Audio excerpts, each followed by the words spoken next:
दक्ष news, सामान्यांच्या हक्कासाठी नेहमी दक्ष। वाढीव घरपट्टी रद्द करून दाखवाच, उपमुख्यमंत्री अजितदादांना भाजपाचे माजी उपमहापौरांचे आव्हान। सध्या धुळे शहरातील वाढीव घरपट्टीचा मुद्दा चांगलाच गाजत आहे। नुकतेच झालेल्या मनपाच्या महासभेदरम्यान राष्ट्रवादी काँग्रेस पक्षाने वाढीव घरपट्टीच्या विरोधात जोरदार घोषणाबाजी करीत आंदोलन केले होते। त्यामुळे आता भाजपात चांगलीच आक्रमक झाली असल्याचे बघायला मिळत आहे।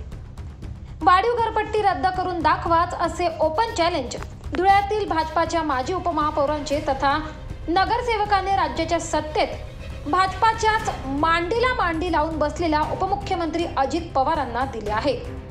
भाजपा नगरसेवक तथा माजी उपमहापौर नागसेन दामोदर बोरसे यांनी प्रतिक्रिया देताना सांगितले आहे, काही दिवसांपूर्वीच अजितदादांच्या कार्यकर्त्यांनी धुळेकर जनतेचे कैवारी असल्याचे दाखविण्याचा केविलवाना प्रयत्न केला होता। महासभेत येऊन धुडगूस घातला होता। त्यावरून भाजपात चांगलीच आक्रमक झाली आहे।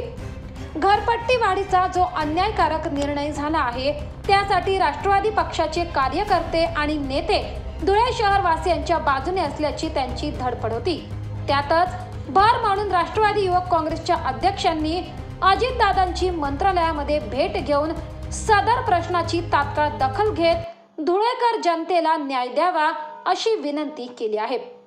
अजितदादांनी सचिव स्तरावर अधिकाऱ्यांना बोलावून तसेच मनपाच्या अधिकाऱ्यांना बोलावून बैठक घेऊन प्रश्न सोडवण्याचा आव आणला आहे।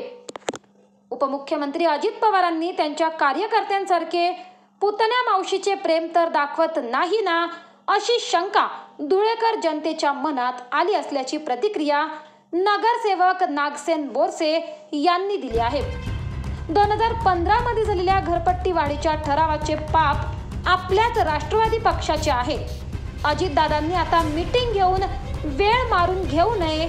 तुमच्या ज्या कार्यकर्त्यांना वाटते की दादांची प्रशासनावर पकड आहे, त्यांचा भ्रमनिरास होऊ नये म्हणून हा विषय एकदा मार्गी लावून दाखवाच असे थेट आवाहन सामान्य नागरिक म्हणून नगरसेवक नागसेन बोरसेंनी उपमुख्यमंत्री अजितदादांना दिल्याने राजकीय वर्तुळात चांगलीच खळबळ माजली आहे। नागिंद मोरे, दक्ष न्यूज, धुळे।